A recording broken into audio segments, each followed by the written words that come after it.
But that place was literally in the Tenderloin. So you finish dinner.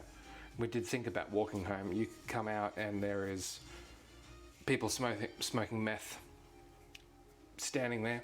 There are people shooting up. There are people passed out in the gutter. There are tents.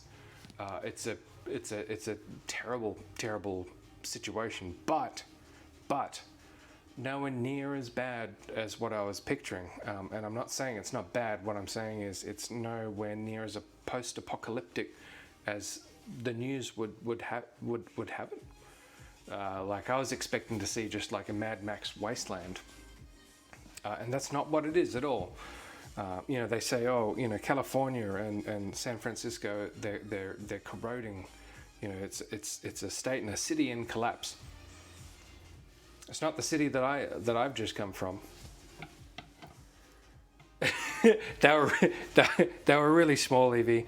They were really small, but man, we were full afterwards. We were full afterwards. How's this bread? It's not. It's a problem, but it's nothing like what I was expecting. How they fix it, I don't know. And we say it like that. That there's no problems at that scale here. It's mostly just that you can see it in San Francisco. We got people passed out here and selling their children's toys for vodka. Right here, right now in this city, it's just that we can't see it. So it makes it, it's what the cameras can look at and show you.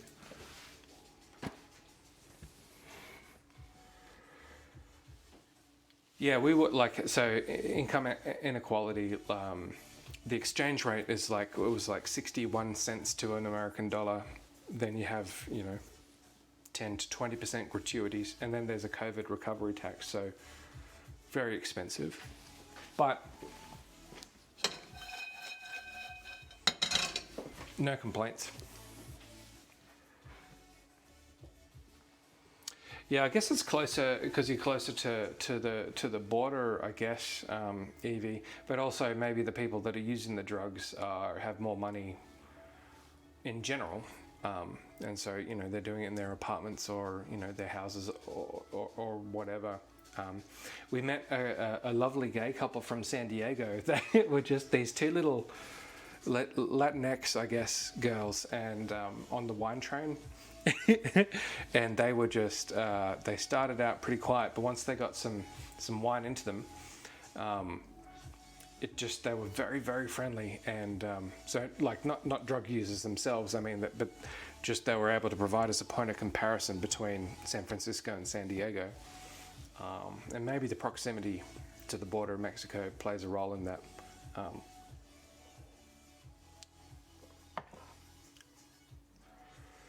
Jess remembers coming across a veteran that was homeless in LA. Yeah, and that's the thing. I saw a girl in a tent that looked like a normal girl, but she was just living in a tent. She didn't look emaciated. She wasn't doing drugs when I saw, but she was just living in a tent next to a street lamp. She was just listening to music on her iPod. Yeah. Expensive, absolutely.